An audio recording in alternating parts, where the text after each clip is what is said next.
পীর নয়। মসজিদের ভিতরে চলে যান, উজু করে মসজিদে ঢুকে 2 রাকাত কাজায়ে হাজাতের নামাজ পড়েন। রাসূলুল্লাহর উপরে যখনই বিপদ হতো তিনি নামাজে দাঁড়ায় যেতেন। সুবহানাল্লাহ বলো। আপনি কেন যাবেন একটা কবরের কাছে? আপনার সাহায্য কামনার জন্য কোনো পীর নয়, আপনার সাহায্যের জন্য কোনো কবর নয়। সাহায্য পাওয়ার জন্য কে? আল্লাহ চান আপনার ঈমানটা খালেস হোক। আল্লাহ তাআলা এটা বরদাস্ত করতে পারেন না যে মানুষ কারো কাছে গিয়া আরেকজনের কাছে গিয়ে নথি স্বীকার করুক। আল্লাহ সহ্য করেন না। ইন্না শিরকা লাযুলমুন আযীম, শিরক হচ্ছে মস্ত বড় জুলম, অত্যাচার।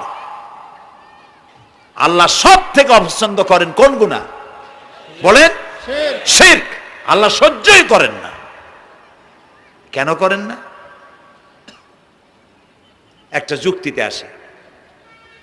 যারা বিবাহ